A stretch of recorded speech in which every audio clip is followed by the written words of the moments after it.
Hi everyone, welcome back to my YouTube channel guys. So hope you all are doing well and आप लोगों की preparation बहुत अच्छी चल रही होगी।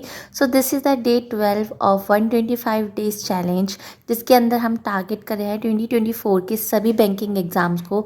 अगर आप बिगनर हैं तो भी ये वीडियो आप लोगों के लिए बिल्कुल यूज़फुल है, और अगर आप ऑलरेडी एस्पिरेंट हैं तो भी आपके लिए यूज़फुल है, क्योंकि मैं 2023 में प्रिपरेशन स्टार्ट करी थी और पहले एक एग्ज़ाम निकाल चुकी हूँ प्रीलिम्स के। तो यही बात है कि कहाँ हमारी मिस्टेक रहती है। तो ये जो है मैंने full flash to do list बनाया है बिगनर के लिए भी और जो प्रीवियस स्टूडेंट्स हैं उनके लिए भी। सो सबसे पहले मैंने इस वीडियो के अंदर रखा कि मैंने करंट अफेयर्स करा था प्रिंट आउट। इसके अंदर मैं दो सोर्सेज अपने चला रही हूँ, जिसको मैं कर रही हूँ। First one is Ashish Gautam sir and second one is Kapil Kathpal sir. मैं इन दोनों टीचर्स को फॉलो कर रही हूँ अपने करंट अफेयर्स के लिए। और मैंने करंट अफेयर स्टार्ट जनवरी का कर रखा था, फेबररी मेरा बीच में रहा और मार्च, क्योंकि मेरे को ये था कि मैं 2024 के अपकमिंग एग्ज़ाम को टारगेट कर रही हूँ।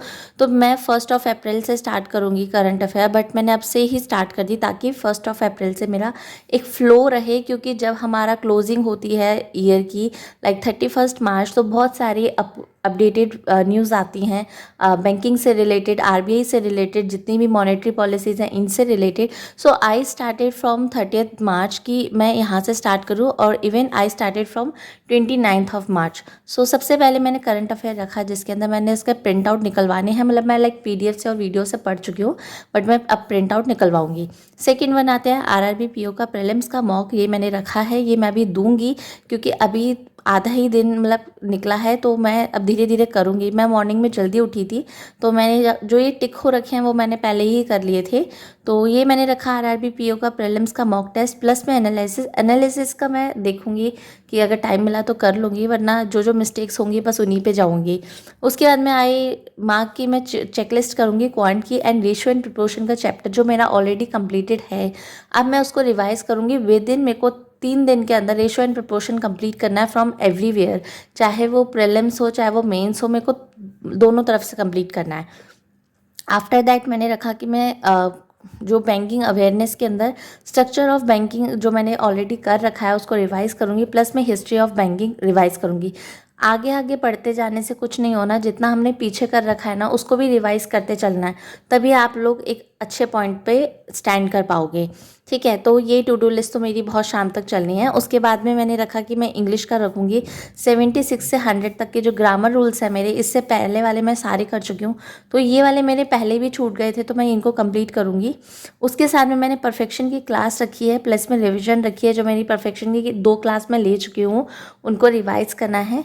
प्लस में मेंस की पीडीएफ रखी है, जो निमिषा बंसल मैम की पीडीएफ होती है। आप चाहोगे तो मैं अपने टेलीग्राम चैनल पर डाल दूँगी, और लिंक आपको टेलीग्राम चैनल का मेरे डिस्क्रिप्शन पे मिल जाएगा, और मैं कमेंट सेक्शन में भी उसको डाल दूँगी। और उसके साथ में मैं करूँगी 2 एरर की पीडीएफ, वो भी मैं साथ के साथ करती जा रही हूँ, क्योंकि ये भी करना ज़रूरी है। मेरे मोस्टली मार्क्स जो कटते हैं वो एरर में ही कटते हैं। ऑल्दो मेरी ग्रेजुअली इंक्रीज़ हो रही है स्पीड और मार्क्स भी इंग्लिश के अंदर, बट मैं फिर भी इसको बहुत अच्छे से करूँगी, क्योंकि जिस दिन अगर आपने 4 दिन इंग्लिश नहीं पढ़ी और 5वें दिन अगर आप पढ़ने बैठे ना, तो आपके इंग्लिश में मार्क्स स्कोर ही नहीं हो सकते हैं। उसके बाद में आई टेक की प्रीलिम्स मॉक, जो मैंने मॉर्निंग में दिया था।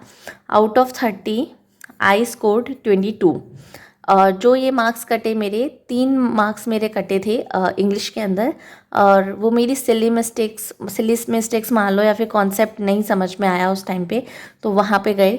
उसके बाद मैंने रीजनिंग की पीडीएफ रखी है प्रीलिम्स की, वो मैंने करी, वो मैंने मॉर्निंग में कर लिए थे। इसके अंदर मेरे 7 क्वेश्चन थे एट हाई लेवल, मतलब not easy but moderate level के थे, तो वो मैंने रखा। और उसके बाद में मैंने रखा है कि चैप्टर 3 का जो मैं गाइडली का है वो करूँगी start after structure of banking और हिस्ट्री ऑफ बैंकिंग के बाद में। सो अब मैंने रखा है उसके बाद में प्रिंसिपल ऑफ इंश्योरेंस, क्योंकि अब अपकमिंग एग्ज़ाम्स अगर इंश्योरेंस के आएंगे तो हमें इंश्योरेंस से रिलेटेड मोस्टली चीज़ें पता होनी चाहिए। सो this is all about this video guys, thank you so much. अगर आप लोगों को कोई वीडियो पसंद आई हो तो इस वीडियो को लाइक करना, मेरे चैनल को सब्सक्राइब करना, और सारी आप लोगों को अपडेटेड इन्फॉर्मेशन मेरे टेलीग्राम चैनल पर मिल जाती है। लिंक आपको डिस्क्रिप्शन में अवेलेबल होगा। So thank you so much, do hard work and make the success. So thank you so much guys, मिलते हैं हम अगली वीडियो में, बाय।